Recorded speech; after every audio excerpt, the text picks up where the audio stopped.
شروع کرتے ہیں آج کی کہانی۔ میٹرک پاس کرنے کے بعد میں کالج میں داخلے کے لیے جتن کرنے لگی، لیکن والد صاحب میری شادی کرنا چاہتے تھے، لہٰذا آگے پڑھنے کی اجازت نہ دی۔ یوں ہی سال گزر گیا، نہ شادی ہوئی اور نہ داخلہ لیا۔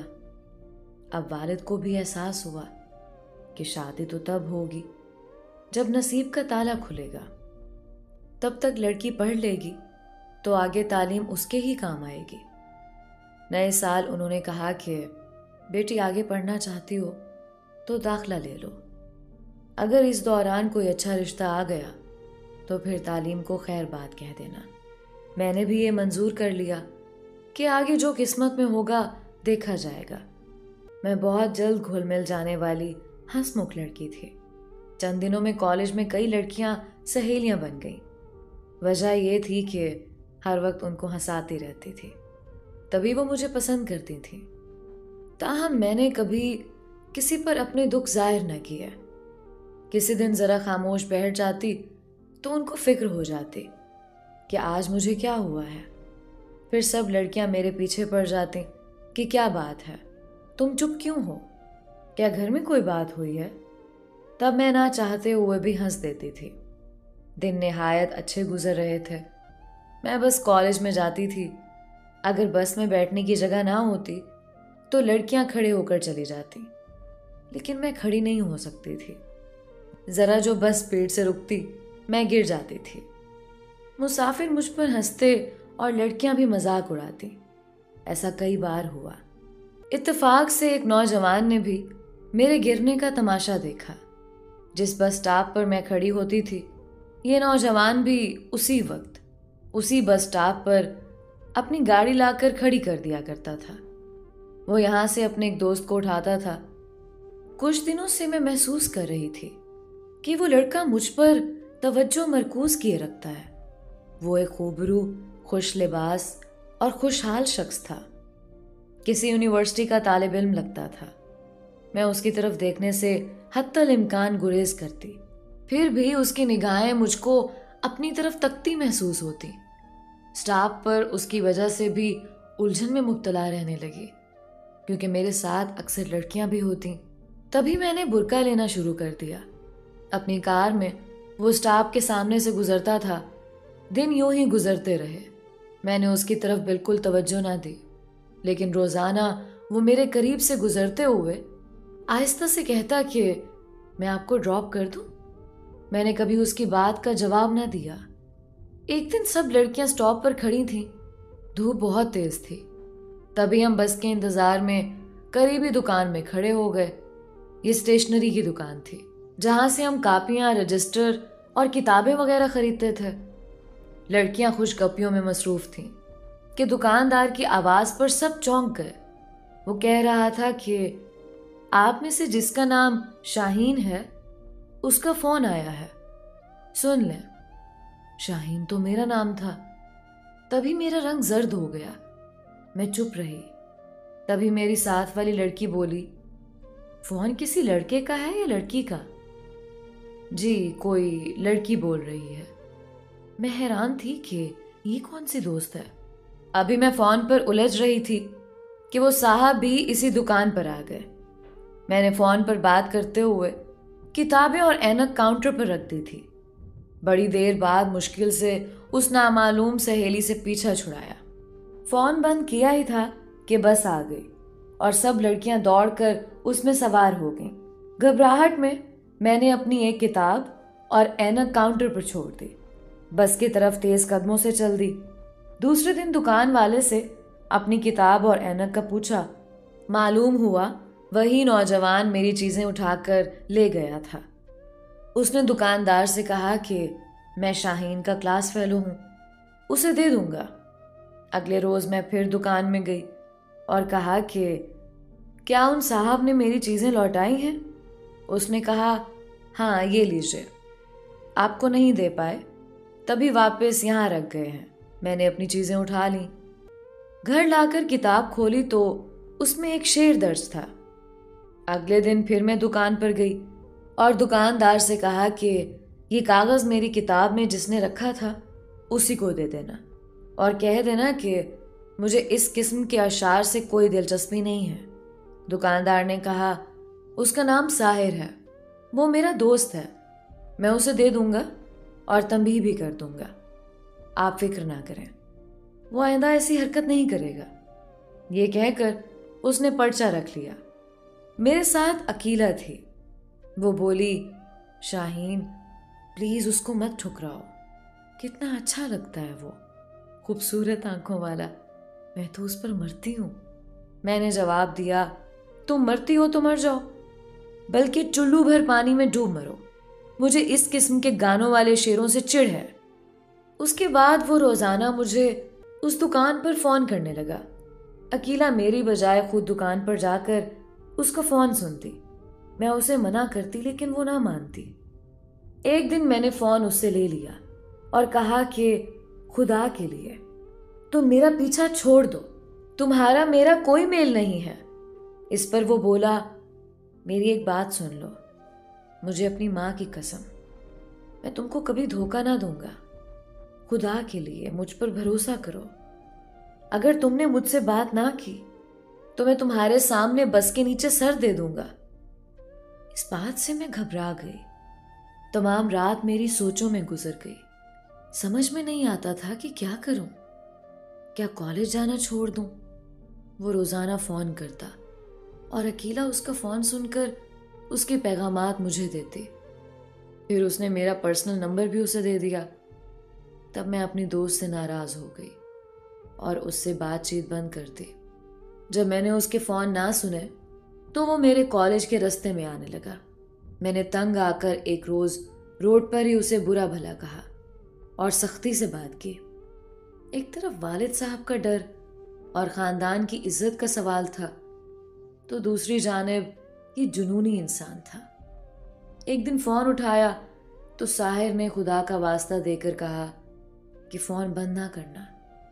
پہلے میں سختی سے جواب دیتی تھی، اس روز منت بھرے لہجے میں بولی، دیکھو ساحر، تم جو بھی ہو میرا پیچھا چھوڑ دو، مجھے تنگ نہ کرو، میری بہت مجبوریاں ہیں، بڑی مشکل سے پڑھائی کے لیے اجازت ملی ہے، والد صاحب کو علم ہو گیا تو وہ دوسری کوئی بات نہ کریں گے، بس مجھے کالج سے ہٹا دیں گے اور میرا بڑا نقصان ہو جائے گا۔ میں ایک برقع نشین لڑکی ہوں، اس سے میرے گھر والوں کے ماحول اور مزاج کا اندازہ کر لو، تم کسی اور لڑکی سے دوستی کر لو مگر مجھے تنگ مت کرو، تمہیں اپنی امی کا واسطہ، بات کو یہی ختم کر دو۔ اس نے کہا، میں تم کو حاصل کرنا چاہتا ہوں۔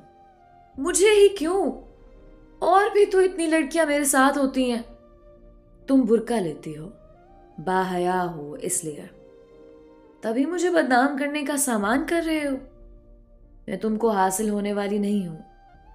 امید پر دنیا قائم ہے، انسان کوشش تو کرتا ہے۔ میں نے فون بند کر دیا۔ یہ میری اس کے ساتھ پہلی تفصیلی بات چیت تھی۔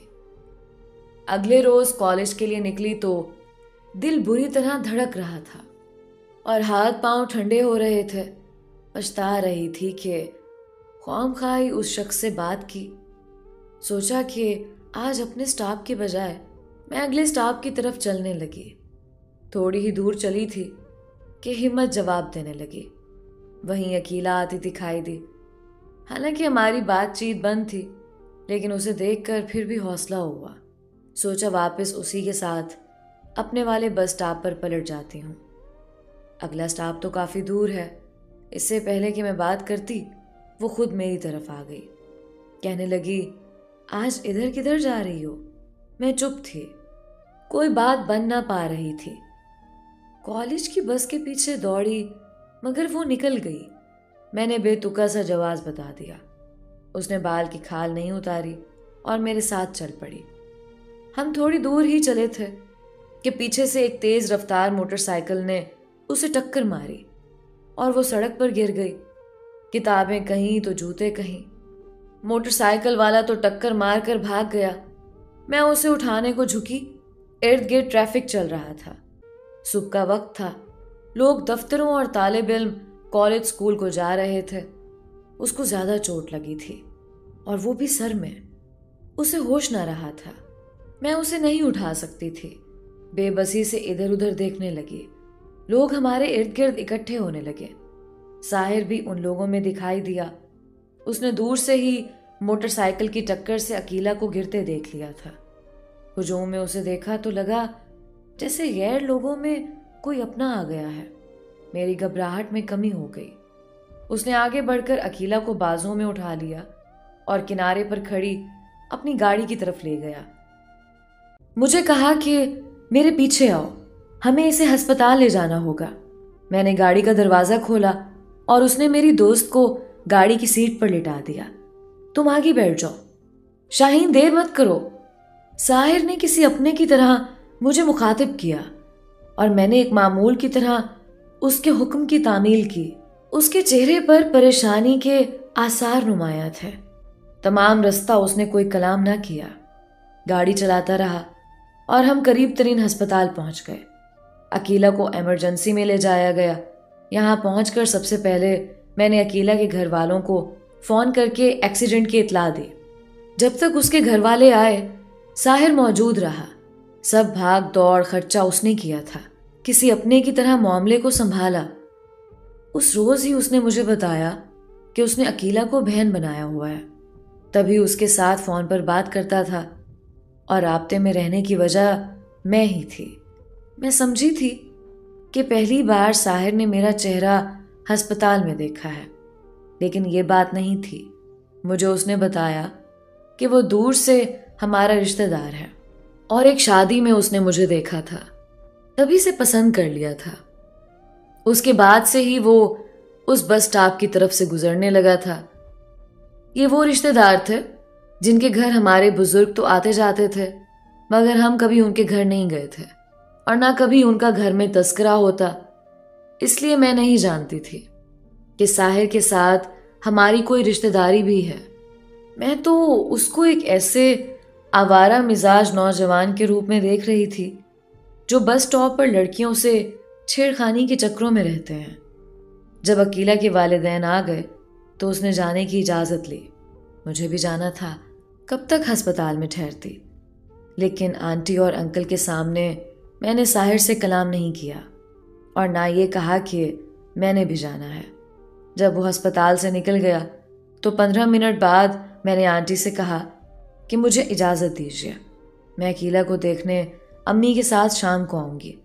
ابھی میرے گھر والوں کو علم نہیں ہے کہ میں کالج کے بجائے ہسپتال میں ہوں۔ آنٹی بولیں، بیٹی تم اکیلی گھر چلی جاؤ گی یا تمہارے انکل تم کو چھوڑنے جائیں؟ انکل کا اس وقت یہاں موجود رہنا ضروری ہے۔ میں چلی جاؤں گی، رکشہ لے لوں گی، آپ فکر نہ کریں، میں گھر پہنچ کر فون کر دوں گی۔ وہ بھی بہت پریشان تھی۔ ابھی عقیلہ کو ہوش نہیں آیا تھا، سڑک پر اس کا سر زور سے ہٹ ہوا تھا، سو وہ ابھی تک بے ہوش تھی۔ انہوں نے مجھے اکیلے جانے کی اجازت دے دی۔ جب میں ہسپتال سے نکلی تو باہر ساحر کو منتظر پایا۔ اس نے کہا، برا نہ مانو تو تمہیں تمہارے گھر یا کالج جہاں کہو ڈراپ کر دیتا ہوں۔ میں نے ذرا دیر سوچا، کالج کا وقت تو نکل گیا تھا، اللہ پر بھروسہ کر کے اس پر بھی بھروسہ کر لیا اور اس کی گاڑی میں بیٹھ گئی۔ مجھے گھر کے پاس ڈراپ کر دیں، میں نے کہا۔ شکریہ میری عزت افزائی کا، وہ بولا اور گاڑی چلا دی۔ پہلی بار کسی اجنبی کے ساتھ اکیلی گاڑی میں بیٹھی تھی۔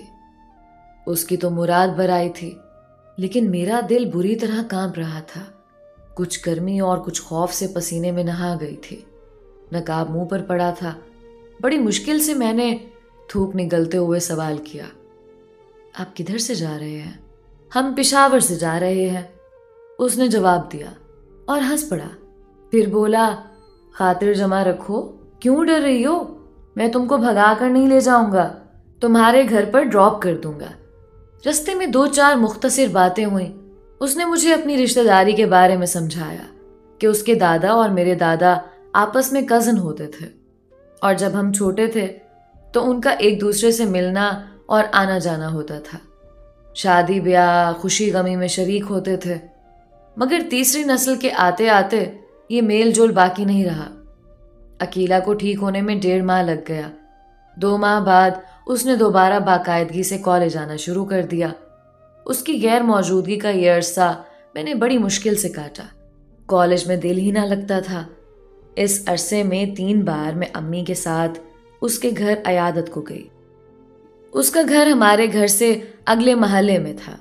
اس واقعے کے بعد سے جب میں اکیلی کالج جاتی تھی تو چند بار ساحر بس اسٹاپ پر آیا اور مجھ سے گاڑی سے اتر کر بات کی۔ کہا کہ میں تم کو کالج چھوڑ دیتا ہوں، مگر میں نے انکار کر دیا کہ میں روز تو تمہاری گاڑی میں بیٹھ کر نہیں جا سکتی۔ اس کے باوجود وہ روز کالج کے وقت پر گاڑی بس اسٹاپ کے نزدیک کھڑی رکھتا تھا، مگر میں بس پر ہی کالج جاتی رہی۔ جب وہ دکھائی دیتا تو حیا سے میری بری حالت ہو جاتی۔ جب عقیلہ ٹھیک ہو کر کالج آنے لگی تب اس کے توسل سے آہستہ آہستہ حجاب کے پردے سرکنے لگے۔ وہ مجھے زبردستی کھینچ کر اس کی گاڑی میں لے جانے لگی۔ میری طرف سے بھی مزاحمت میں کمی آ گئی تھی۔ وہی ہوا جو اس عمر میں اکثر ہوتا ہے۔ میں اور عقیلہ کالج کے بعد ساحر کے ساتھ تپتی دوپہروں میں پارکوں میں، جب وہاں کوئی نہ ہوتا، جا کر بیٹھ جاتے۔ عقیلہ ساحر سے زیادہ اور میں کم بات کرتی۔ میرے دل میں بھی ساحر کے لیے پسندیدگی کے جذبات نے جنم لے لیا تھا۔ وہ کہتا کہ کبھی تم اکیلے میں میرے ساتھ سیر کو چلو، لیکن میں نے اس کی یہ بات کبھی نہ مانی۔ اس نے وعدہ کیا کہ تعلیم مکمل ہونے کے بعد وہ اپنے والدین کو میرے والدین کے پاس رشتے کے لیے لے کر آئے گا۔ اس طرح اس نے میرے دل میں امید کی جوت جلا دی تھی۔ مجھے اچھی طرح یاد ہے جب میں نے اسے گرمیوں کی چھٹیوں کی خبر سنائی تھی تو اس کی آنکھیں بھیگ گئی تھیں۔ پھر جب میں نے اسے آخری دن بتایا کہ میں کل سے کالج نہیں جاؤں گی، یہ گرمیوں کی چھٹیاں ہو گئی ہیں، تو اس نے کہا کہ میرا کالج تمہارے کالج سے چند قدم آگے ہے۔ اس بار فائنل امتحان کے بعد میں کالج چھوڑ دوں گا کیونکہ میرا FSC مکمل ہو جائے گا۔ پھر نہ جانے ہم کب اور کیسے ملیں۔ آج پہلی بار میرا دل اس کی جدائی کے تصور سے گھٹ رہا تھا، اور پھر ہم 2 ماہ کے لیے ایک دوسرے سے جدا ہو گئے۔ یہ 2 ماہ 2 سال بن کر گزرے۔ جب چھٹیاں ختم ہو گئیں تو میں چھٹی کے وقت اسے کالج سے باہر والی اسٹیشنری کی دکان پر ملی۔ اس نے جذبات سے میرے ہاتھوں کو اپنے ہاتھوں میں لے لیا اور کہا کہ میں والدین کے پاس گاؤں جا رہا ہوں، یہ بتانے کہ میں نے شادی کے لیے جس لڑکی کو پسند کیا ہے وہ ہماری رشتہ دار ہے۔ میں جلد ان کو رشتے کے لیے تمہارے والدین کے پاس لاؤں گا۔ وہ چلا گیا۔ میں اس کی جدائی میں تڑپ تڑپ کر روئی، مگر کیا کر سکتی تھی؟ عقیلہ کے ذریعے اس کے خط مل جاتے جس سے دل کو تسلی ہو جاتی۔ پھر اچانک اس کے خط آنے بند ہو گئے۔ ایک دن عقیلہ نے بتایا کہ ساحر آ رہا ہے۔ میں یہ سن کر خوش ہو گئی۔ اس کے بعد وہ کئی بار ملا۔ وہی چاہت تھی، لیکن ہم بہت تھوڑے وقت کے لیے ملتے تھے۔ عقیلہ ساتھ ہوتی تھی، یوں دل کی باتیں دل ہی میں رہ جاتی تھیں۔ کبھی کبھی مجھے اس کی نیت پر شک ہوتا، پھر خود کو تسلی دیتی کہ نہیں، اس نے وعدہ کیا ہے تو ضرور نبھائے گا، اپنے والدین کو رشتے کے لیے لے کر آئے گا۔ کالج کے 4 سال پورے ہونے کو تھے، اب مجھے گھر بیٹھ جانا تھا۔ یہ وقت میرے لیے انتہائی تکلیف دہ تھا۔ مجھے معلوم تھا کہ میں گھر بیٹھ جاؤں گی تو میرے رشتے آنے لگیں گے، اور تب میں والدین کو روک نہ سکوں گی۔ وہ کسی نہ کسی کو پسند کر لیں گے، اور مجھ میں اتنی ہمت نہ تھی کہ والدین کو اپنی پسند سے آگاہ کر سکوں، ساحر کے بارے میں بتا سکوں۔ آخر وہی ہوا۔ ایک روز امی نے کہا کہ بیٹی، تمہارے ماموں تمہیں بہو بنانا چاہتے ہیں، تمہارا کیا خیال ہے؟ میں نے جواب دیا، امی میں ابھی شادی نہیں کرنا چاہتی۔ وہ بولیں، کیوں؟ کیا وجہ ہے؟ شادی تو ہر لڑکی کو کرنا ہوتی ہے، تمہیں کوئی لڑکا پسند ہے تو بتا دو، مگر خیال رہے خاندان سے ہو، خاندان سے باہر کسی غیر سے رشتہ تمہارے والد کو قبول نہ ہوگا۔ امی اگر کوئی رشتہ میری پسند کا ہوا تو وہ کسی رشتہ دار گھرانے سے ہی ہوگا، آپ اس بات کی فکر نہ کریں۔ میں نے اتنا تو بتا دیا، یہ نہیں بتایا کہ وہ لڑکا کون ہے۔ اے کاش تبھی بتا دیتی، تو امی ان لوگوں سے خود ہی رابطہ کر لیتی۔ کچھ دن گزرے تو ماموں مانی آ گئے۔ امی نے پھر مجھے کہا کہ یہ تمہارا رشتہ لینے آئے ہیں، تمہارا ماموں زاد شکیل انجینئر ہے، یہ بار بار آئیں گے۔ میں کیا جواب دوں؟ امی کہہ دیا نا کہ میں نے ابھی شادی نہیں کرنی۔ کیوں نہیں کرنی؟ امی نے مجھے ڈانٹ دیا۔ کب تک میں تمہارے ماموں کو انتظار کرواؤں؟ میں تمہاری ایک نہیں سنوں گی۔ ادھر یہ لوگ چکر لگا رہے ہیں، ادھر خاندان سے کئی اور رشتے آ رہے ہیں، مجھے اب کہیں تو ہاں کرنی ہوگی۔ میں سارا دن روتی رہی، سمجھ میں نہ آتا کہ کیا کروں۔ عقیلہ کے گھر جا کر ساحر کو فون کیا، شاید ان کے والد اٹھاتے تھے۔ بھاری سی مردانہ آواز سن کر میں ریسیور رکھ دیتی۔ ان سے کیا کہتی؟ گھر آ کر خوب روتی، بار بار خیال آتا کہ خدا جانے ساحر نے کیوں رابطہ ختم کر دیا ہے۔ خدا کرے وہ خیریت سے ہو، وہ اگر چاہتا تو اپنے والدین کو لے کر ہمارے گھر آ سکتا تھا، پھر اس نے اپنا وعدہ کیوں پورا نہیں کیا؟ بالکل ہی خاموشی اختیار کر لی تھی۔ اب ہر دن اسی آس میں گزرنے لگا کہ شاید آج وہ آ جائے، لیکن اس کی کوئی خبر نہ تھی۔ اب جو رشتے آتے میں شدت سے انکار کر دیتی، یہاں تک کہ میرے سر میں سفید بال آنے لگے، چہرہ مرجھا گیا۔ ساحر کو نہ آنا تھا، نہ آیا، یہاں تک کہ میرے والدین میری ضد سے مجبور ہو کر خاموش ہو گئے۔ والد نے مجھے بی ایڈ کرنے کی اجازت دے دی۔ میں نے بی ایڈ کی تعلیم مکمل کر لیا اور ایک اسکول میں ٹیچر لگ گئی۔ زندگی ایسے ہی بے کیف گزر رہی تھی۔ دل میں ساحر سے ناراض ضرور تھی، مگر اس کے لیے روز نفل پڑھ کر دعا کرتی تھی کہ خدا کرے وہ سرفراز ہو اور اسے ہر جگہ اعلیٰ مقام عطا رہے۔ بس یہی دعا تھی جو میرے لبوں سے اس کے لیے نکلتی تھی۔ عقیلہ کی شادی ہو گئی اور وہ بیاہ کر اپنے گھر چلی گئی۔ اس کی شادی ایک آرمی آفیسر سے ہوئی تھی اور وہ خوش و خرم تھی۔ شادی کے بعد ہم کافی مدت نہ مل سکے۔ میں نے اپنی ویران زندگی سے سمجھوتا کر لیا، لیکن ساحر کی یاد کو دل سے دور نہ کر سکی۔ خیالوں میں اس سے شکوہ کرتی کہ کیا میری وفاؤں کا یہی صلہ ہے؟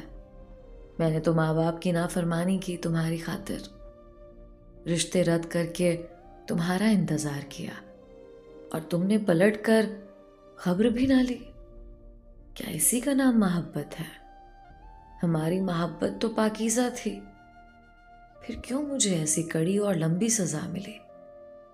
میں تو اب بھی خود کو ساحر کی امانت سمجھتی تھی کہ شاید وہ کسی دن آ جائے اور میرے والدین سے رشتہ مانگ لے۔ ایک روز میں اسکول سے لوٹی تو عقیلہ میرے گھر آئی ہوئی تھی۔ میری خوشی کی انتہا نہ رہی۔ مدت کے بعد وہ ملنے آئی تھی، لیکن اکیلی نہیں، 3 ننھے منھے پیارے پیارے من موہنے سے بچوں کے ساتھ۔ میں نے لپک کر ان کو گلے لگایا، پیار کیا اور کہا، عقیلہ تم تو اتنی خوبصورت نہیں، پھر یہ پری زادے کہاں سے لے آئی؟ تمہارے بچے تو بڑے خوبصورت ہیں۔ وہ بولی، یہ اپنے باپ پر گئے ہیں، وہ بہت خوبصورت ہیں۔ اچھا بھائی، بڑی لکی ہو۔ ایسا کہتے ہوئے مجھے ساحر یاد آ گیا۔ وہ سمجھ گئی کہ مجھے میری کس محرومی نے افسردہ کر دیا ہے۔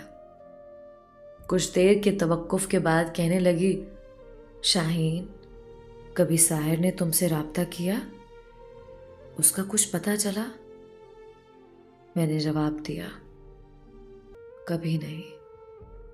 کیا تم سے رابطہ کیا اس نے کبھی؟ نہیں، لیکن یہ کہہ کر اس نے چپ سادھ لی۔ لیکن کیا؟ کوئی بات ہے تو بتا دو مجھے، چھپانا مت۔ تم کو اپنے بچوں کی قسم، میں بہت تکلیف میں ہوں۔ جانتی ہو کہ انتظار کی اذیت کتنی زیادہ ہوتی ہے؟ جانتی ہوں، لیکن جو بات ہے وہ تم سن نہ سکو گی۔ میں ہر بات سننے کا حوصلہ رکھتی ہوں، چاہے کتنی ہی تکلیف دہ بات کیوں نہ ہو۔ مگر اس اذیت سے کم ہوگی جو انتظار کی اذیت میں سہ رہی ہوں۔ تبھی اس نے بتایا، شاہین، میرے شوہر جس بیچ میں تھے ظاہر بھی اس بیچ میں تھے۔ ایک سلیکشن ہوا، پھر جب کارگل کی جنگ ہوئی تو محاذ پر دونوں ساتھ تھے۔ اللہ تعالیٰ نے شکیل کی زندگی سلامت رکھی، مگر ساحر نے شہادت پائی۔ میں تم کو یہ خبر نہیں دے سکی کیونکہ مجھ میں حوصلہ نہ تھا۔ ساحر نے تمہارے لیے اپنے والدین سے بات بھی کر لی تھی، وہ بھی راضی تھے، مگر زندگی نے اسے اتنی مہلت نہ دی کہ وہ لوگ تمہارا رشتہ مانگنے آتے۔ اب ساحر شہادت کے رتبے پر اعلیٰ مقام پا چکا ہے اور اللہ تعالیٰ نے ایسی اسے سرفرازی عطا کی ہے جس سے بڑی سرفرازی اور کوئی نہیں ہے۔ وطن کی سرحدوں پر حفاظت کرتے ہوئے اس نے جام شہادت نوش کیا ہے۔ یہ خبر جب میں نے سنی تو سکتے میں آ گئی۔ ہوش نہ تھا کہ روؤں یا خوشی کے اس احساس میں ڈوب جاؤں کہ ساحر بے وفا نہ تھا، بلکہ اس نے اپنے وطن کے لیے جان قربان کی تھی۔ دوستو، امید کرتی ہوں آج کی کہانی آپ کو ضرور پسند آئی ہوگی۔ اپنی رائے کا اظہار کامنٹس باکس میں ضرور کیجیے گا۔ ملتے ہیں ایک نئی کہانی کے ساتھ۔ اپنی کہانیاں مجھے انسٹاگرام پر شیئر کیجیے۔ علیزہ کمل کو اجازت دیجیے۔ خدا حافظ۔